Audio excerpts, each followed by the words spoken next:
السلام علیکم ورحمۃ اللہ وبرکاتہ۔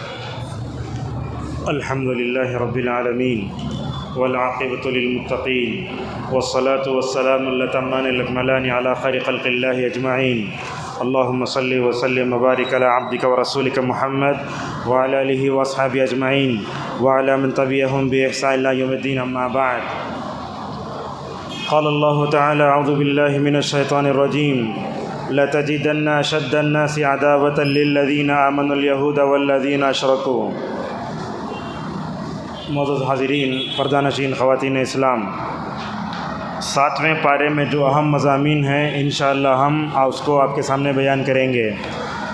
6 پارے کے لاسٹ میں ایک آیت آئی ہے، اللہ تبارک و تعالی قرآن کریم میں مسلمانوں کے 4 دشمنوں کا ذکر کرتا ہے۔ 4 دشمن ہیں مسلمانوں کے، وہ کون کون ہیں؟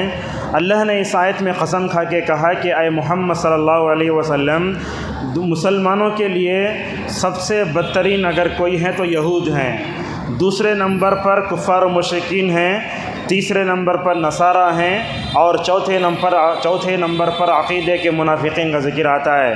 اللہ تبارک و تعالیٰ نے دوسرے آیتوں میں کہا یا ایھا الذین آمنوا لا تتخذوا الیہود والنصارى اولیاء، کبھی کفار و مشرکین کے بارے میں کہا یا ایھا الذین آمنوا لا تتخذوا الکافرین اولیاء من دون المؤمنین۔ یہ 2-3 آیتیں ہوئیں۔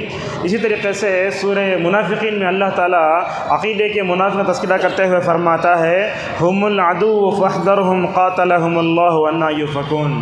ٹھیک ہے، یہودی مسلمانوں کے پکے دشمن ہیں، آج بھی ہیں اور قیامت تک رہیں گے۔ انہوں نے رسول اکرم صلی اللہ علیہ وسلم کو کیا کیا تکلیف دی، ہم سیرت کے حوالے سے ہلکا آپ کو بتاتے ہیں۔ یہودیوں نے سب سے بڑی جو غلطی کی وہ نبی کریم صلی اللہ علیہ وسلم کے ساتھ اہل کتاب تھے، ان کی کتابوں میں نبی کریم صلی اللہ علیہ وسلم کی پیشن گوئی کا ذکر تھا، مگر ان کی پیشن گیوں کو وہ چھپاتے تھے، جیسا کہ اللہ فرماتا ہے فَلَمَّا جَاءَهُم مَّا عَرَفُوا كَفَرُوا بِهِ۔ اسی طریقے سے دوسری جو تکلیف دی رسول اکرم صلی اللہ علیہ وسلم کو، اللہ کے نبی کو انہوں نے مارنے کی کوشش کی۔ عہد رسالت میں ایسے کئی واقعات پیش آئے۔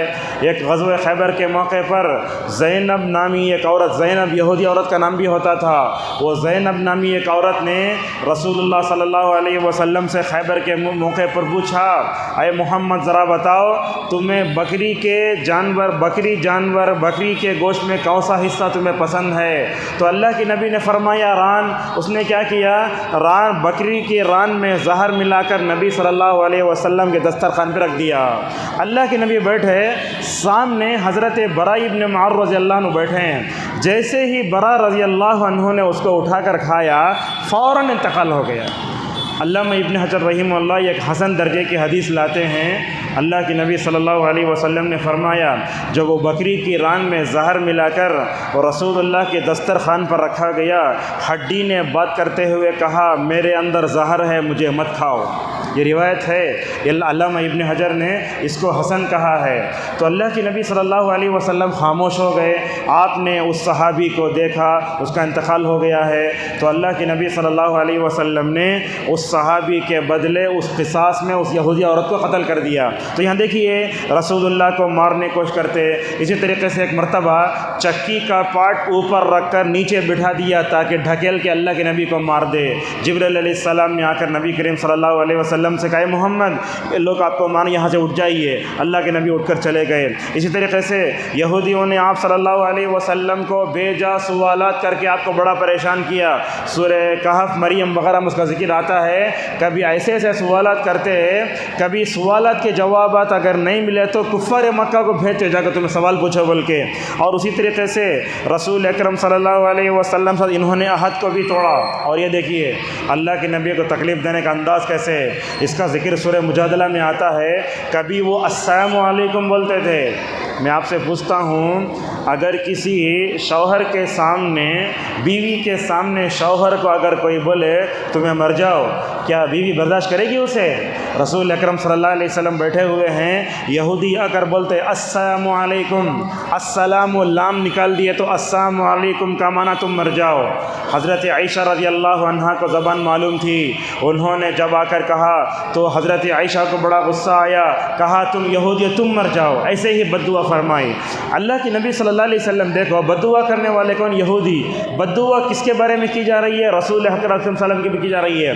اس موقع پر آپ صلی اللہ علیہ وسلم اگر چاہتے یہودیوں سے سخت رویہ اپنا سکتے تھے، مگر آپ صلی اللہ علیہ وسلم نے اس موقع پر یہودیوں پر مزید بد دعا کرنے کے بجائے آپ نے حضرت عائشہ سے کہا عائشہ ذرا رک جاؤ، نرمی سے کام لو۔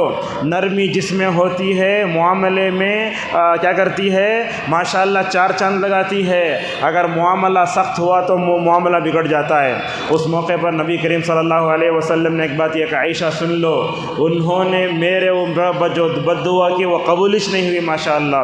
تو اس طریقے سے یہودی آپ صلی اللہ علیہ وسلم کو بڑا ستاتے تھے۔ اور اسی طریقے سے اللہ کے نبی صلی اللہ علیہ وسلم نے یہودیوں سے کیسے سلوک کرنا وہی بتایا۔ آپ یہ سمجھ جائیے دنیا میں جیسے غیر مسلم کفار و مشرکین ایک درجے کے نہیں ہوتے، ویسے یہودی بھی ایک درجے کے نہیں ہوتے۔ اب دیکھتے ہیں یہ بیت المقدس ہماری جو مسجد ہے یہودیوں کے ہاتھ میں ہے، ہم دنیا کے سارے یہودیوں کو بدتر سمجھے، ویسے نہیں ہے۔ یہودیوں میں کچھ اچھے بھی ہوتے ہیں، مسلمانوں کے ہمدرد بھی ہوتے ہیں، اور دیکھتے یہودی ماشاءاللہ پوری دنیا میں پھیلے بھی ہوئے ہیں۔ اب ان لوگوں سے ہمارا تعلقات کیسے ہونا چاہیے؟ رسول اکرم صلی اللہ علیہ وسلم نے بتایا۔ ایک طرف اللہ غور سنیے، ایک طرف اللہ فرماتا ہے اے محمد یہودی تمہارے لیے دشمن ہیں، مگر آپ صلی اللہ علیہ وسلم نے تجارتی تعلقات ماشاءاللہ ان کے ساتھ برپا کی، ان کے ساتھ جو ہے قائم کیے۔ اگر اللہ کے نبی صلی اللہ علیہ وسلم یہ کرتے ہمارے دشمن ہیں ان کو دشمن سمجھو، سے نہیں چھوڑا آپ صلی اللہ علیہ وسلم نے۔ خیبر کے زمین جب اللہ کے نبی صلی اللہ علیہ وسلم نے فتح کی تو آپ نے کیا کیا؟ دیکھو آدھا مال تمہارے لیے آدھا مال ہمارے لیے۔ اسی طریقے سے رسول اکرم صلی اللہ علیہ وسلم یہودیوں کی دعوت کو بھی قبول کرتے تھے، جیسا کہ آپ نے اس یہودیوں کی دعوت کو قبول کیا۔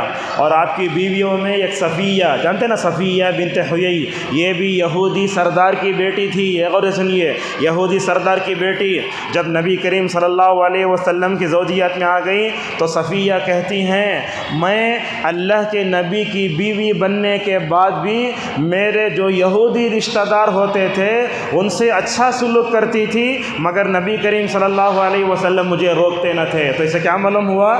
تجارتی تعلقات رکھنا، ان سے بات چیت کرنا، ان سے کام لینا، یہ سب جائز ہے۔ ہم ان کو دشمن سمجھ گئے تو ہم دشمن کرو بد دعا کرو، ایسا نہیں ہونا چاہیے۔ اور اسی طریقے سے اللہ کے نبی صلی اللہ علیہ وسلم جب بھی یہودیوں کو دیکھتے اگرچہ دشمن ہیں پھر بھی ان کو اسلام کی طرف بلاتے۔ دیکھو کیسے اللہ کے نبی صلی اللہ علیہ وسلم کی خدمت کرنے والا ایک یہودی لڑکا تھا، جب وہ بیمار ہوا تو اللہ کے نبی اس کی عیادت کے لیے تشریف لے جاتے ہیں۔ آج ہمارا حال کیا ہے؟ اگر کوئی بڑا آدمی بیمار ہوا تو اس کی عیادت کے لیے جاتے ہیں، یا تو سیاسی ہونا، یا تو مالدار ہونا، یا مسجد کا مدرسے کا ذمہ دار ہونا۔ موزن صاحب بیمار ہو تو کہیں بھی دیکھنے جانے سے، اس لیے کہ گرا ہوا انسان ہے۔ امام بخاری رحمہ اللہ الادب المفرد میں ایک باب لاتے ہیں، باب ما جاء فی جواز عیادت المشرکین۔ اللہ کے نبی صلی اللہ علیہ وسلم آپ کی خدمت کرنے والا ایک یہودی لڑکا اس کے پاس جاتے ہیں، سر کے پاس بیٹھتے ہیں۔ اور سن لیجیے آپ یہ اسلام پیش کرنے کا طریقہ دیکھو۔ آدمی جب بیمار ہوتا نا دل ذرا نرم ہو جاتا ہے۔ آپ دیکھتے ہیں ذرا اگر آپ کا دل سخت ہو جائے، ذرا آپ جب ہسپتال چلے دل نرم ہو جاتا۔ آدمی جب بیمار ہو ہسپتال میں ہو دوسروں کی عیادت کرنے دل نرم ہو جاتا ہے۔ اللہ کے نبی صلی اللہ علیہ وسلم دعوت کا کوئی موقع نہیں چھوڑتے تھے۔ آپ صلی اللہ علیہ وسلم نے اس یہودی لڑکے پر اسلام پیش کیا ماشاءاللہ۔ اور وہ کیا کرنے لگا؟ وہ یہودی فوراً لڑکا اپنے باپ کی طرف دیکھنے لگا، سامنے باپ بھی بیٹھا ہوا تھا۔ اس موقع پر باپ نے کیا کہا؟ اگر محمد صلی اللہ علیہ وسلم تمہارے اوپر اسلام کو پیش کر رہے ہیں، ابو القاسم کی بات مان لو، ماشاءاللہ وہ یہودی لڑکا مسلمان ہو گیا۔ اب ایک جہنم میں جانے والا ایک یہودی اگر بچ گیا تو کیا اس کے لیے خوشی نہیں ہو سکتی؟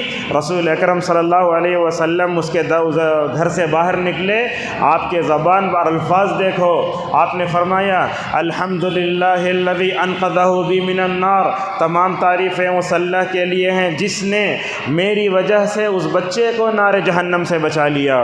معزز حاضرین، معلوم کیا ہوا؟ یہودی سخت ہیں، نصارہ سخت ہیں، سب اپنی جگہ، لیکن ہمارا رویہ ان سے اچھا ہونا چاہیے۔ اگر وہ آ کر ایڈریس پوچھتے ہیں یا نہیں بولنا دشمن چلے جاؤ، اگر وہ ایکسیڈنٹ ہو کے پڑ گئے ان کو اٹھا سکتے، ان کی عیادت کر سکتے، ان کی مدد کر سکتے، انسان ہونے کا مکمل اور پورا حق دے سکتے ہیں۔ اور اسی طریقے سے دیکھو، رسول اکرم صلی اللہ علیہ وسلم جب بھی دیکھتے اگر یہودی اسلام کے خلاف لڑنے آ رہا ہے تو آپ ڈٹ کر مقابلہ کرتے، جیسا کہ رسول اکرم صلی اللہ علیہ وسلم نے یہودی قبائل کو مدینے سے نکالا، نرمی کی جگہ نرمی، سختی کی جگہ سختی۔ بہرحال بتانا کیا چاہتا ہوں، قرآن کو سمجھنے کے لیے سیرت بڑی اہم ہے۔ اگر ہم قرآن کو سیرت کے بغیر سمجھیں گے نہیں سمجھ میں آئے گا۔ ایک بات آپ کو بتاتے ہیں، آج کل سعودی عرب کبھی ترکی سے اپنے تعلقات بنا رہا ہے، کبھی ایران سے بنا رہا ہے، کبھی اسرائیل سے بنا رہا ہے، کبھی یہودیوں سے بنا رہا ہے۔ ہم لوگ دیکھتے ہیں کیا بھئی سعودی عرب جا کے یہودیوں سے تعلقات بنا رہا ہے۔ میں آپ سے پوچھتا ہوں، آپ اپنی زندگی میں غیر مسلم ہوٹل میں نہیں کھاتے؟ غیر مسلم دکان سے کوئی چیز نہیں لیتے؟ اگر وہ مچھلی اور بھاجی لے کر آئی تو نہیں کھاتے؟ اس طریقے سے تجارتی تعلقات بنانے میں کوئی حرج نہیں۔ اور ماشاءاللہ آپ کو بتاؤں، سعودی عرب کا جو موقف ہوتا ہے بڑا اہم ہوتا ہے۔ وہاں کے جو بھی وزراء ہوتے ہیں ماشاءاللہ عربی بولنے والے، انگریزی بولنے والے، اسرائیل سے کس سے بھی تعلقات رکھیں، تجارتی تعلقات ہوں گے، دنیاوی تعلقات ہوں گے، مگر آج تک سعودی عرب نے ان لوگوں سے تعلقات رکھ کے اپنا عقیدہ بگاڑ لیا ہو نہیں دیکھ سکتے۔ بہرحال بتانا یہ چاہتا ہوں، مسلم ملک کوئی بھی کسی بھی غیر مسلم ملک سے تعلقات رکھے تو کوئی حرج نہیں ہے۔ لہذا اس طریقے سے ہمیں یہودی کون ہیں، ان کے عقائد کیا ہیں، بزدلی کہاں ہے، اس میں دشمن کون ہے، نرم دل کا کون ہے، ان کے ساتھ تعلقات کیسے کرنا، تعلقات کہاں رکھنا، کہاں نہیں رکھنا، کہاں ان کے لیے مذمت کرنا، یہ سب چیزیں ہمیں سیرت سے سیکھنا چاہیے۔ 7ویں پارے کا آغاز ہوتا ہے، اللہ تبارک و تعالی نجاشی اور ان کے درباریوں کی تعریف کرتا ہے۔ سورہ مریم میں وہ ذکر آئے گا، حضرت جعفر بن ابی طالب رضی اللہ عنہ جب رسول اکرم صلی اللہ علیہ وسلم اور صحابیات کی طرف سے نمائندہ بن کر نجاشی کے دربار میں پہنچے تو نجاشی کے دربار میں تقریر کی کس نے؟ جعفر بن ابی طالب رضی اللہ عنہ نے۔ اس موقع پر جعفر بن ابی طالب رضی اللہ عنہ نے شاید سورہ مریم کی ابتدائی آیتوں کو پڑھا تھا جس میں حضرت عیسیٰ کا، مریم کا پاکیزہ تصور تھا۔ جب آیتیں پڑھنے لگے جعفر بن ابی طالب رضی اللہ عنہ، نجاشی رونے لگا۔ کیا بعض علماء تو اتنا لکھتے ہیں، مسعود احمد کی روایت آتی ہے اتنا رویا سامنے کا پورا حصہ بھیگ گیا، اور جتنے درباری تھے وہ سب اتنا روئے انجیل کے سارے نسخے پورے بھیگ گئے۔ تو اللہ تبارک و تعالیٰ ان آیتوں میں تذکرہ کرتے ہوئے فرماتا ہے، دیکھو یہ لوگ یہ ایسے حقیقی نصرانی ہیں، جب مریم کا، عیسیٰ علیہ السلام کا پاکیزہ تصور سنتے ہیں تو آنکھوں سے آنسو آ جاتے ہیں۔ علامہ قرطبی رحمہ اللہ ان آیتوں کی تفسیر میں کہتے ہیں، البکاء عند تلاوت القرآن من شیم الصالحین۔ علامہ نووی کہتے ہیں، قرآن کی تلاوت کرتے وقت رونا آنا یہ نیک لوگوں کی صفت ہے۔ اب دیکھیے ہم کتنا قرآن پڑھتے جا رہے ہیں مگر ہم کو رونا کیوں نہیں آ رہا ہے؟ اس کے کئی اسباب ہیں، انشاءاللہ کبھی ہم توجہ ڈالیں گے۔ اس کی وجہ کیا ہے؟ اللہ تعالیٰ کیا فرما رہا ہمیں سمجھ میں نہیں آ رہا ہے، کیا بول رہا ہے۔ قاری کو چاہیے الجنہ جہاں آئے تو وہاں اٹھا کر پڑھے، النار جہاں آتا وہاں انسان کو رونگٹے کھڑے ہو جانا چاہیے۔ تو لہٰذا جب، اور یہ بھی بات یاد رکھیے آپ، قرآن کی کون سی آیت انسان کو کب رلائے گی نہیں بول سکتے۔ کبھی کبھی تو ایسا ہوتا ہے آپ ارادہ بھی نہیں کرتے رونے کا مگر رو لیتے ہیں، تو ماشاءاللہ اللہ کے نبی صلی اللہ علیہ وسلم نے فرمایا، جو بندہ خشیت الہی سے روتا ہے اس کے اوپر جہنم کی آگ حرام ہے۔ اس کے بعد اللہ تبارک و تعالیٰ نے قسم کھانے کے بارے میں کہا۔ قسم کھانے کے بارے میں آگے ضابطہ یاد رکھیے، اگر ہمیں قسم کھانا ہے تو اللہ کے اسماء و صفات کی قسم کھانا ہے۔ آج کل گانوں میں سب دیکھتے ہیں وہ کیا کرتا ہے، لڑکا اپنے عاشقہ کے سر کی قسم کھاتا ہے، بولتا ہے تیرے سر کی قسم، اور یہ غیر اللہ کی قسم کھانا شرک ہے۔ حضرت عمر ابن خطاب رضی اللہ عنہ اپنے باپ کی قسم کھا رہے تھے، آپ نے فرمایا عمر میں تم کو منع کرتا ہوں کہ تم اپنے باپ کی قسم کھاؤ، اگر تمہیں قسم کھانا ہو تو اللہ کی قسم کھاؤ، اللہ کے اسماء و صفات کی قسم بھی کھاؤ۔ یہ جملہ بھی غور سے سن لیجئے، قرآن کی قسم بھی کھا سکتے ہیں، مگر قرآن کی قسم کیسے کھانا؟ جیسے ہمارے پاس کوٹا میں قرآن لالے کو ایسا ہاتھ رکھتے نا ویسا نہیں، آپ بول سکتے زبان سے قرآن کی قسم۔ کیوں قرآن کی قسم کھا سکتے؟ اس لیے کہ قرآن اللہ کی صفت ہے، اللہ تعالیٰ کے ہر نام اور صفت سے قسم کھائی جا سکتی ہے، اور بار بار قسم بھی نہیں کھانا چاہیے۔ اور ہمارے پاس کیا تھا، واللہ باللہ تاللہ بولتے، اسے بولتے انسان کے زبان پر آنے والی، اور تو قسم کیا ہوتی ہے، کبھی بیکار بھی ہوتی ہے، جیسے ہم بار بار ہوتے ہیں اللہ کی قسم نہیں دکھا میں اسے، اسے بولتے یمین لغو، بیکار کی قسم، اس کا کفارہ نہیں ہوتا۔ ایک آدمی حقیقی طور پر قسم کھا لیتا ہے، پھر قسم کو اگر وہ توڑ دیتا ہے تو اس کے لیے کفارہ چاہیے۔ کفارہ کیا دیکھیے، فَكَفَّارَتُهُ اِطْعَامُ عَشَرَةِ مَسَاكِينَ، 10 مسکینوں کو کھانا کھلاؤ، یا نہیں تو 10 مسکینوں کپڑے پہناؤ۔ یہ 2 چوائس، تیسرا چوائس اللہ تبارک و تعالیٰ نے یہ دیا کہ اگر تم یہ 2 نہیں کر سکتے تو کیا کرو، اس کے بعد 3 دن کے روزے رکھو، اور 3 دن کے روزے رکھنا یہ مسلسل نہیں، کیسا بھی رکھ سکتے، مگر ابن مسعود رضی اللہ عنہ کہتے ہیں کہ یہ روزے لگاتار رکھنا چاہیے۔ اور عورتوں کو بھی غیر اللہ کی قسم نہیں کھانا چاہیے۔ آج کل بہت ہوتا ہے غیر اللہ کی قسم، کیا کیا کھاتے ہیں انسان، بیوی قسم کھاتا، اس کی قسم کھاتا نہیں۔ اور اسی طریقے سے لوگ کیا کرتے ہیں، وہ اولیاء کی قسم کھاتے، بولتے وہ خواجہ کی قسم، فلاں کی قسم، یہ سب بڑی خطرناک چیزیں ہیں۔ اور اسی طریقے سے اللہ تبارک تعالیٰ نے اس کے بعد شراب کے بارے میں بتایا۔ آپ کو بتاتے ہیں شراب کے حرام ہونے کے 3 اسٹیجز ہیں۔ سب سے پہلے اللہ نے کہا اسمہما اکبر من نفعہما، اللہ نے کہا اس کا گناہ بڑا ہے اس کے فائدے میں سے بھی۔ آپ پوچھیں گے شراب کا فائدہ کیا ہوتا ہے، وہ شراب کا فائدہ کیا ہوتا ہے بولے تو شراب پی کے لڑکنے سے پہلے انہیں ذرا ترو تازہ نظر آتا ہے، وہ شراب کا فائدہ، تھوڑی دیر، کب تک، آدھا گھنٹہ، اس کے بعد اس کی دنیا الگ ہو جاتی ہے۔ تو اللہ نے کیا کہا، سب سے پہلے اس کا گناہ بڑا ہے اس کے فائدے سے بھی، پہلا۔ دوسرا اللہ تبارک تعالیٰ نے سورہ نساء میں اس کا تذکرہ فرمایا، کہا اے ایمان والو یہ شراب پی کر نماز کے قریب مت جاؤ۔ صحابہ کیا کرتے تھے، نماز فجر کے بعد شراب پی کے سو جاتے، وہ ظہر تک لمبا وقت ہوتا نا، اس وقت تک شراب کا نشہ چلے جاتا تھا۔ اللہ نے کہا شراب پی کے نماز کے قریب مت جاؤ۔ تیسرا مرحلہ یہ سورہ مائدہ میں اللہ نے فرمایا، شراب کے نقصان بیان کرتے ہوئے کہا یہ شراب تم کو نماز سے روکتی ہے، یہ شراب تم کو اللہ کے ذکر سے روکتی ہے۔ جیسے میں نے کہا یہ درگاہوں کا عروس ہوتا ہے، اس میں تو ہوتا ہے نا، یہ لوگ شراب پی کے جو نعوذ باللہ اللہ تبارک و تعالیٰ کا نام لیتے ہیں، نبی کے عشق کے ترانے گاتے ہیں، یہ سب عشق جو ہے یہ سب شراب کی بڑی خطرناک چیزیں ہیں۔ اور شراب کسے بولتے ہیں یاد رکھیے، شراب صرف جو انگور سے بنتی ہے وہی نہیں، شراب جو مطلب انار سے بھی بنتی ہے، اور شراب اسی طریقے سے کھجور سے ہی بنتی ہے۔ حنفیہ کے پاس یہ ہے انگور سے جو شراب بنتی ہے وہ اس کو شراب کہتے ہیں، مگر جمہور علماء کے نزدیک جس میں بھی نشہ ہو، چاہے وہ کھجور سے بنی ہو، جو سے بنی ہو، چاہے وہ انار سے بنی ہو، کس سے بھی بنی ہو، اگر اس میں اگر نشہ آ جاتا ہے تو وہ حرام ہے۔ اور یہ بات بھی سنیے آپ، اگر معاشرے میں اگر کوئی برائی ہے اس کو جڑ سے نکالنے کا طریقہ قرآن اور حدیث میں جو آیا وہی طریقہ اپنانا چاہیے۔ میں نے اس درس میں یہاں میں مثال دی، اخبارات میں ایڈ آتا کیا، اگر کوئی آدمی بیڑی کی عادت چھڑانا چاہتا ہے تو مجھ سے ملیے، ڈاکٹر کا نمبر دکھا تھا اس میں۔ اگر کوئی آدمی پان بیڑا کھاتا ہے اور اس کے بعد وہ زردہ کھاتا ہے تو مجھ سے ملیے لکھا تھا اس میں۔ ان تمام کو چھوڑ کر آپ قرآن حدیث طرف توجہ دیجیے۔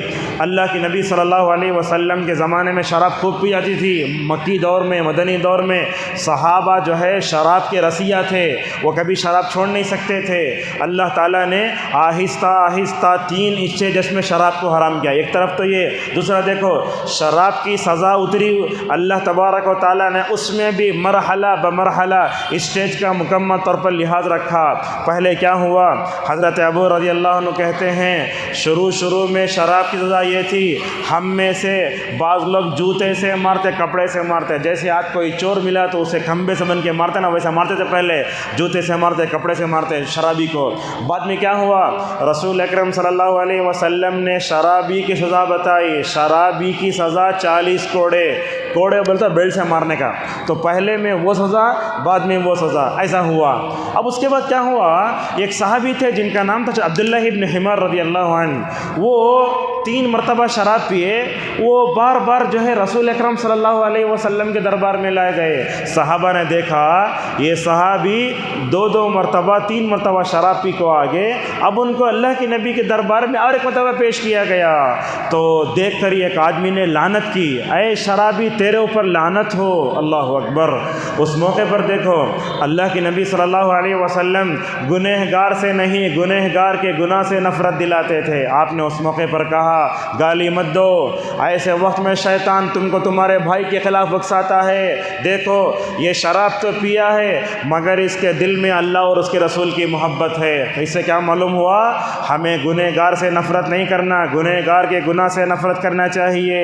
تو رسول اکرم صلی اللہ علیہ وسلم اس طریقے سے ماشاءاللہ معاشرے سے شراب کو آپ نے پاک کیا۔ اور شراب کی حرمت کا جب اعلان ہوا نا، صحابہ کا جذبہ اطاعت دیکھو، حضرت عمر تو یہ بولتے تھے اللہم بین لنا فی الخمر بیانا شافیا، اے اللہ کے نبی شراب کے بارے میں کوئی جو ہے آپ لاسٹ ہمیں فیصلہ سنا دیجئے۔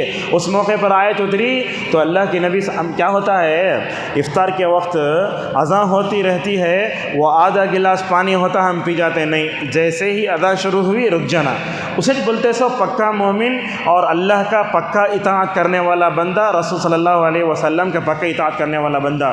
یہ حضرت صحابہ کرام کیا کیے، جب شراب حرام ہوئی ماشاءاللہ روایتوں میں آتا ہے، سیرت کتابوں میں جملہ ہے، مدینے کی گلیوں میں شراب پانی کی طرح بہنے لگی۔ اگر ہم چاہتے تو ہم میں سے کوئی ہوتے ذرا پی لیں گے، کیا ہوتا ذرا پھر بھی رکھ لیں گے کہتے، لیکن ہمارے اور صحابہ میں وہی فرق ہے۔ لہذا اس طریقے سے اللہ کے نبی صلی اللہ علیہ وسلم نے شراب کو مدینے میں ماشاءاللہ اسے مٹایا۔ اور حضرات صحابہ کرام ایک دوسرے سے کتنی محبت کر، دیکھو یہ محبت آج ہمارے درمیان میں نہیں ہے۔ جب شراب کی حرمت کا اعلان ہو گیا، بولے شراب رک گئی، شراب نہیں پینا حرام ہے، تو بعض صحابہ آ کر نبی کریم صلی اللہ علیہ وسلم سے پوچھنے لگے یا رسول اللہ شراب حرام ہونے، دیکھو شراب حرام ہونے سے پہلے جو بھائی شراب پی کر مر چکے ہیں ان کا کیا ہوگا؟ اللہ نے آیتیں اتاری، حرام ہونے سے پہلے جو پی چکے ہیں اللہ تعالیٰ ان کو معاف فرمائے گا۔ اور اسی طریقے سے اللہ تبارک و تعالیٰ نے یہی بتایا حالت احرام میں ہم تم کو آزماتے ہیں۔ احرام کی حالت میں خشکی کے جانور کا شکار نہیں کرنا، اور یہ سمندر کے جانور شکار کر سکتے ہیں جیسے قرآن بتاتا ہے۔ اور وہ صحابہ کرام کو کیا وہ حالت احرام میں ہیں، اللہ تعالیٰ پرندے اتنے قریب لایا، اگر چاہے تو وہ پرندے کو ہاتھ بھی لگا سکتے تھے۔ اللہ تعالیٰ فرماتا ہے دیکھو صحابہ کی جماعت، حالت احرام میں خشکی شکار نہیں کرنا نا، یہ پرندے اتنے قریب لا کر ہم تمہارا امتحان لینا چاہتے ہیں۔ انہی آیتوں کی تفسیر میں بعض علماء نے یہ کہا یہ موبائل بھی ہمارے ہاتھ میں آیا ہے تو اللہ تعالیٰ کی آزمائش ہے، ہم اس سے فائدہ اٹھاتے ہیں یا نقصان اٹھاتے ہیں۔ اس کے بعد اللہ تبارک و تعالیٰ نے کعبۃ اللہ کے دنیاوی اور دینی فائدے بتائے۔ ماشاءاللہ سعودی عرب کو حج عمرے کی وجہ سے جو فائدہ ہوتا ہے دنیا کے بڑے بڑے کنٹری کو بھی فائدہ نہیں ہو سکتا، بلکہ 5 سال مدینے میں رہ کر ہم نے جو دیکھا، مدینے میں اور مکے میں حرمین کے اطراف میں جو دکانیں ہوتی نا، وہ دکان والے رمضان میں حج میں جتنا کما لیتے ماشاءاللہ سال بھر بیٹھ کے کھاتے ہیں۔ اللہ تعالیٰ وہی تو فرماتا ہے جعل اللہ الکعبۃ البیت الحرام قیاما للناس، اللہ تبارک و تعالیٰ جہاں مادی فائدے دنیاوی دینی فائدے رکھا ہے وہیں اس میں دنیاوی فائدے بھی ہیں۔ اللہ تبارک و تعالیٰ نے اس کے بعد یہ بھی بتایا حلال اور حرام ایک نہیں ہو سکتے، اور اسی طریقے سے اللہ نے یہ بھی بتایا زیادہ سوال نہیں کرنا چاہیے۔ ایک صحابی تھے جن کا نام تھا اقرا بن حابس رضی اللہ عنہ، رسول اکرم صلی اللہ علیہ وسلم نے ایک موقع پر فرمایا حج کرو، حج کرو۔ وہ صحابی کیا بولنے لگے، یا رسول اللہ ہر سال حج کرنا کیا؟ تو اللہ کی نبی نے اس موقع پر کیا فرمایا، لو قلت نعم لوجبت، اگر میں ہاں بولو تو ہر سال حج واجب ہو جائے گا۔ اس کے بعد نبی کریم صلی اللہ علیہ وسلم نے صحابہ کو سمجھایا، لوگو اگر ایک چیز جائز ہے، وہ جائز چیز کے بارے میں بار بار سوال کرے تو اگر فرض ہوگی تو تم اللہ کے پاس جواب دینا پڑے گا۔ اسی طریقے سے اللہ نے یہ بھی بتایا، جانوروں میں اللہ وہی حلال ہے جس کو اللہ نے حلال کیا، حرام وہ ہے جس کو اللہ نے حرام کیا۔ یہ کفار مکہ کیا کرتے تھے، جس کو ملے حرام کرتے تھے۔ اللہ نے کہا، ما جعل اللہ من بحیرۃ ولا سائبۃ ولا وصیلۃ ولا حام، یہ جانور حلال ہیں، حرام نہیں ہے۔ اور یہ بات آپ کو بولتے ہیں، گائے میں 10 حصے مکروہ ہیں، کپورے نہیں کھانا، وہ نہیں کھانا۔ اور بعض لوگ ہوتے بڑے جانور کی تلی نہیں کھاتے، کلیجی نہیں کھاتے، اور بڑے جانور کے کلیجی جو کھاتے گرا کو دیکھتے ہیں ان کو، چھوٹے کلیجی اور اس کے بعد چھوٹے کا وہ پائے، یہ سب یاد رکھیے، یہ حلال ہے۔ کسی بھی حلال جانور میں کوئی بھی چیز مکروہ نہیں ہو سکتی۔ اب یہ جو 10 چیزیں مکروہ ہیں بلکہ جو حدیث آئی ہے وہ حدیث ضعیف ہے، لہٰذا گائے کی پوری چیزیں حلال، بکری کی پوری چیزیں حلال، ان میں سے کسی کو مکروہ بولنا یا پیسے لے کر حرمت کے فتوے دینا یہ صحیح نہیں ہے۔ اس کے بعد اللہ تبارک و تعالیٰ نے عیسیٰ علیہ السلام کو جو معجزات دیے وہ معجزات دیے۔ کیا کیا معجزے دیے؟ وہ معجزے کیا تھے؟ پیدائشی نابینا کو ہاتھ لگاتے تھے تو ماشاءاللہ بینائی لوٹ آتی تھی، اور اسی طریقے سے وہ گھروں میں کیا رکھ کر ہے وہی بتاتے۔ وَأُنَبِّئُكُم بِمَا تَأْكُلُونَ وَمَا تَدَّخِرُونَ فِي بُيُوتِكُم۔ اور سورہ مائدہ کے آخری میں اللہ تبارک و تعالیٰ عیسیٰ علیہ السلام کا اور اللہ تبارک و تعالیٰ کا مکالمہ ذکر کرتا ہے۔ قیامت کے دن اللہ عیسیٰ کو بلائے گا، اللہ کہے گا عیسیٰ سے، اے عیسیٰ کیا تم نے لوگوں سے کہا تھا کہ اے عیسیٰ لوگوں سے تم نے یہ کہا تھا کہ تم میری عبادت کرو؟ تو عیسیٰ بولیں گے، اے اللہ جب تک میں زندہ تھا ساری نبیوں کی طرح توحید کی دعوت دیتا تھا، میرے مرنے کے بعد میرے قوم کا کیا ہوا مجھے نہیں معلوم۔ سورہ آل عمران میں اس کی وضاحت آتی ہے، کسی نبی نے دنیا میں لوگوں کو اپنی ذات کی طرف نہیں بلایا بلکہ کہا کونوا عبادا لی من دون اللہ ولکن کونوا ربانین بما کنتم، اللہ تبارک و تعالیٰ کے بندے بن کر زندگی گزارو۔ معزز حاضرین، سورہ مائدہ کے آخری میں ایک آیت آئی، رضی اللہ عنہم ورضوا عنہ، اس بارے میں کچھ بولتے ہیں، غور سے سنیے۔ صحابہ کا جب بھی ذکر آتا رہا ہم کیا بولتے؟ رضی اللہ عنہ۔ اب یہ سوال یہ آتا ہے، اللہ تبارک و تعالیٰ صحابہ سے کیوں راضی ہوا؟ یہ بڑا اہم ہے۔ اس کے میں نے تقریباً 9 اسباب لکھے ہیں، آپ کے سامنے پڑھ کر سناتے ہیں۔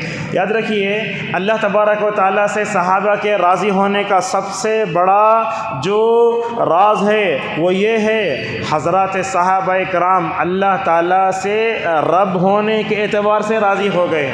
جب اشہد ان لا الہ الا اللہ و اشہد ان محمد رسول اللہ جب مؤذن بولتے ہیں نا، اس وقت ان کلمات کو ادا کرنے کے بعد یہ دعا بھی پڑھنا، رضیت باللہ ربا وبالاسلام دینا وبمحمد صلی اللہ علیہ وسلم نبیا ورسولا۔ جو بندہ یہ پڑھے گا اس کے لیے بڑی فضیلت رسول اللہ صلی اللہ علیہ وسلم نے بیان فرمائی۔ آج ہم اپنے رب سے راضی نہیں ہیں۔ کیسے راضی نہیں ہیں؟ اللہ نے جو کہا صحابہ نے وہ کیا، یہی ہوتی ہے رب کی معرفت، رب کی رضامندی۔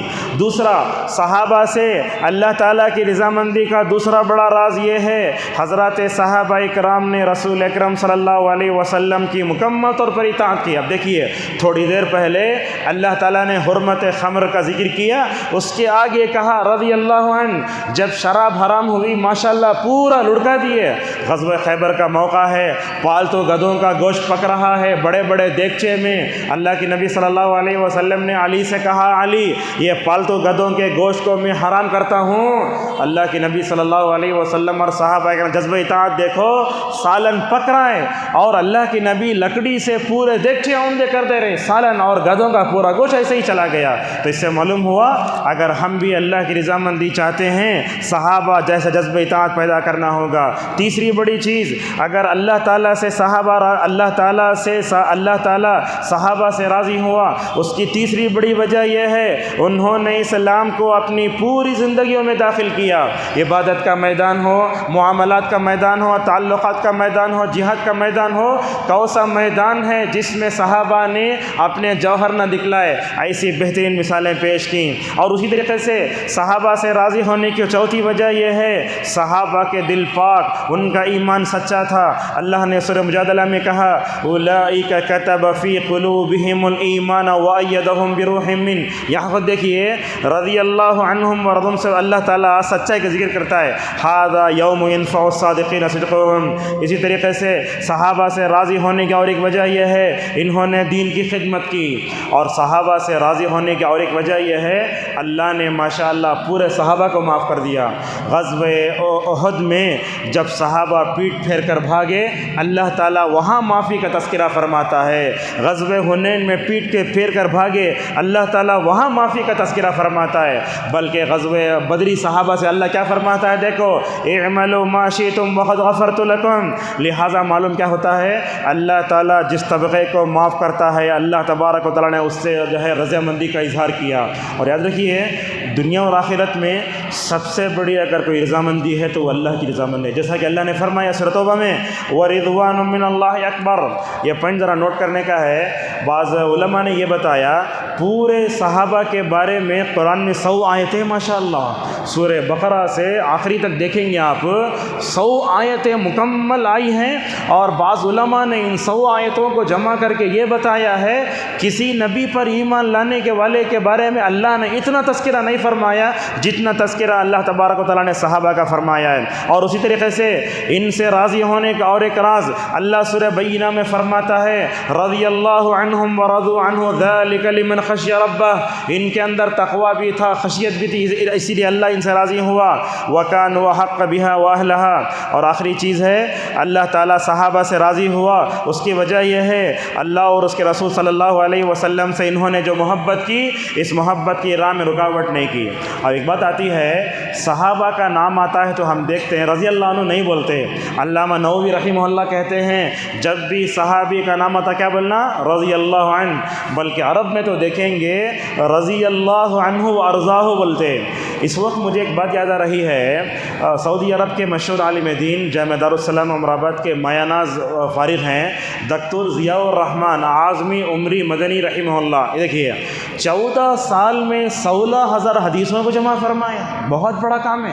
کتنے حدیثیں 14 سال شیخ کہیں بھی نہیں جاتے تھے پوری حدیثوں کو جمع کیا. اور اتنا بڑا کام کیا ماشاءاللہ. یہ غیر مسلم تھے, یہ نو مسلم ہو کر ماشاءاللہ اللہ تبارک و تعالیٰ کہاں لے گیا دیکھو.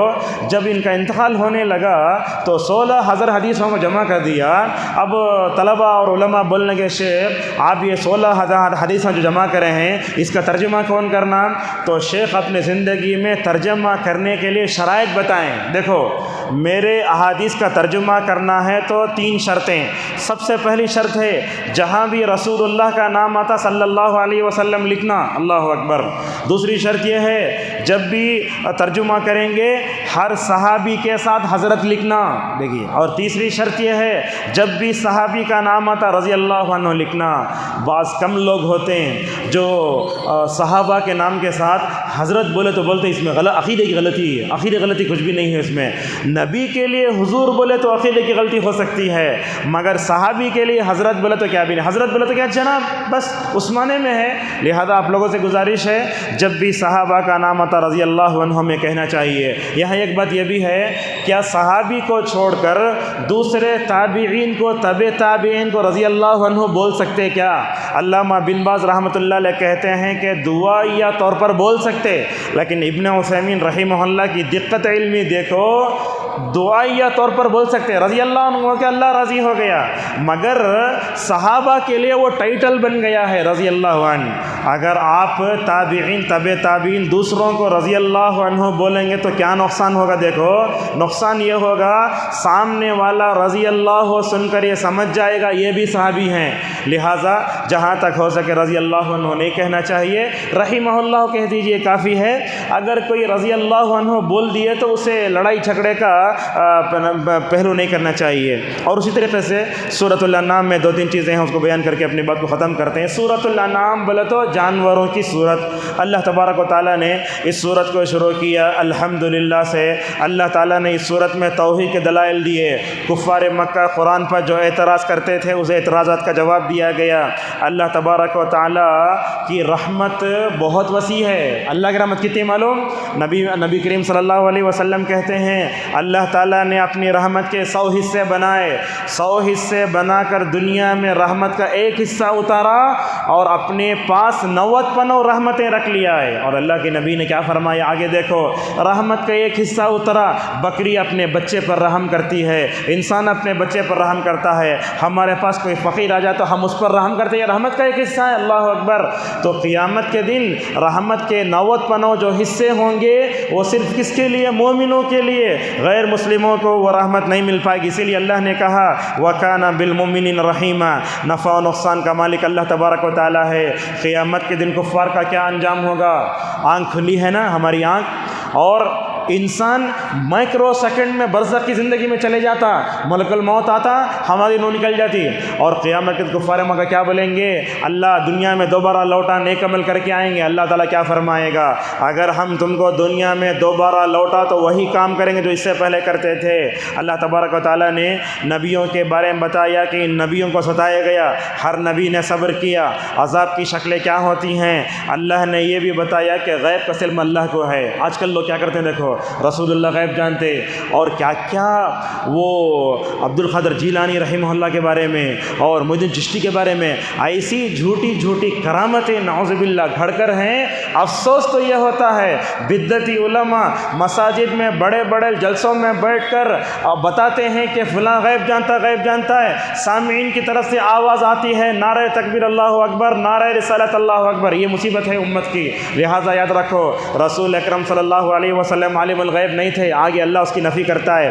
اور اسی طریقے سے آپ دیکھیں گے گلیوں میں کبھی جاتے ہوئے وہ ایک چھوٹا سا پنجرا ہے، اس میں طوطا رکھ لے کے بولتا ہے دیکھو ایسا ہاتھ بتا، تمہاری کیا قسمت بتاتا ہوں۔ یاد رکھیے غیب کا دعویٰ کرنے والے کے پاس جانا گناہ کبیرہ ہے، جیسا کہ رسول اللہ صلی اللہ علیہ وسلم نے فرمایا۔ ابراہیم علیہ السلام کون تھے؟ ابراہیم نے اپنے قوم کو سمجھایا، سورج چاند ستارے سب غروب ہو گئے، اور ابراہیم کہنے لگے ان سب کا پیدا کرنے والا میرا رب ہے۔ ایک بات ہے، انی وجہت وجہی للذی فطر السماوات والارض حنیفا، یہ دعا کب پڑھنا چاہیے؟ اللہ اکبر بولنے کے بعد پڑھنا چاہیے، مگر امت کے طبقے میں دیکھتے ہیں وہ اللہ اکبر بولنے سے پہلے پڑھتے ہیں۔ اور اسی طریقے سے اللہ تعالیٰ نے یہ بات بتائی دنیا میں امن ہوگا تو توحید کی وجہ سے۔ آج دیکھو دنیا میں جتنا دنگا فساد ہے یہ شرک کی وجہ سے، بدعت و خرافات کی وجہ سے ہے۔ اللہ تبارک و تعالیٰ نے 7ویں پارے کے آخر بتایا اللہ کو بیوی بھی نہیں، بچے بھی نہیں۔ اب بچے کیسے نہیں؟ دیکھو اللہ نے کیا کہا، لم یلد ولم یولد، اس سے معلوم ہوا اللہ تعالیٰ کی بیوی نہیں، بچے بھی نہیں۔ اور کفار مکہ بولتے تھے فرشتے اللہ کی بیٹیاں ہیں، یہودیوں نے کہا عزیر اللہ کا بیٹا ہے، نصارہ نے کہا حضرت عیسیٰ اللہ کے بیٹے ہیں، لہذا اللہ کے کوئی بچے نہیں ہیں۔ سورہ یہ 7ویں پارے کے آخری میں اللہ نے کہا اللہ تعالیٰ کو آنکھیں نہیں دیکھ سکتی مگر اللہ تعالیٰ سب کو دیکھ سکتا ہے۔ اسی پر اپنی بات کو ختم کرتے ہیں۔ اللہ تبارک و تعالیٰ سے ہماری دعا ہے جو کچھ خیر ہم نے آپ کے سامنے بیان کیا، اللہ تعالیٰ اس کو اپنے ذہنوں میں رکھ کر ہمیں قرآن کو تدبر سے پڑھنے کی توفیق عطا فرمائے۔ وآخر دعوانا الحمد للہ رب العالمین۔